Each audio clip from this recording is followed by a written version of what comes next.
A Key West Coast base gets new drone defense systems.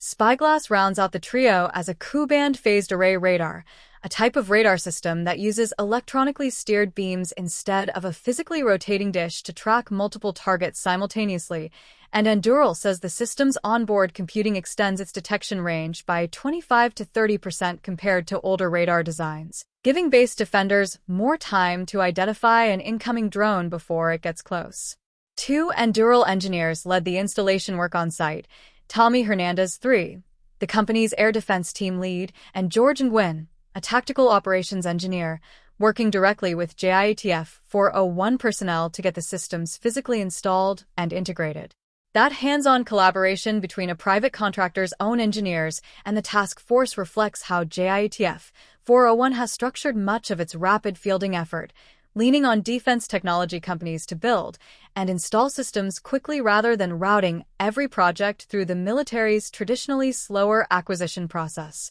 Joint Base Lewis-McChord is not a random choice for this kind of investment. The installation, located just outside Tacoma, serves as the only Army power projection base west of the Rocky Mountains in the continental United States, hosting I-Corps and the 62nd Airlift Wing's fleet of C-17 Globemaster III cargo aircraft, a combination that makes it a critical node for moving troops and equipment toward the Pacific in any future crisis. That strategic weight is precisely why an adversary, or even a less sophisticated bad actor testing what they can get away with, might view JBLM as a tempting target for a drone incursion, and it helps explain why the base made the list for one of JIAT's 401's early counter-drone buildouts, rather than waiting years for a broader nationwide rollout. Small, cheap drones have become a defining weapon of recent conflicts, from Ukraine's extensive use of them against Russian forces to swarms and one-way attack drones deployed across the Middle East, and those same lessons have been landing closer to home.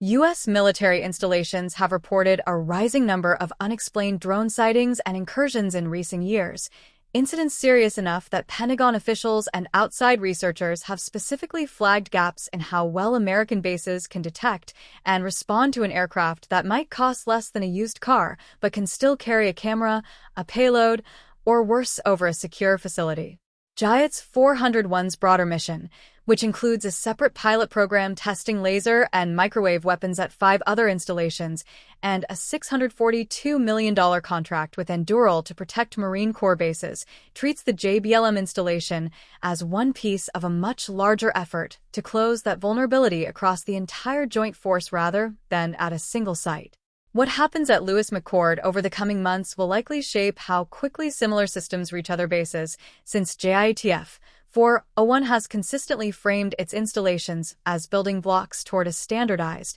repeatable counter-drone architecture rather than one-off fixes. For a base whose entire strategic value rests on being ready to move soldiers and cargo toward the Pacific at a moment's notice, keeping the runways, hangars, and troops themselves safe from a threat that can be bought online for a few $100s has become just as much a part of readiness as the aircraft parked on the flight line.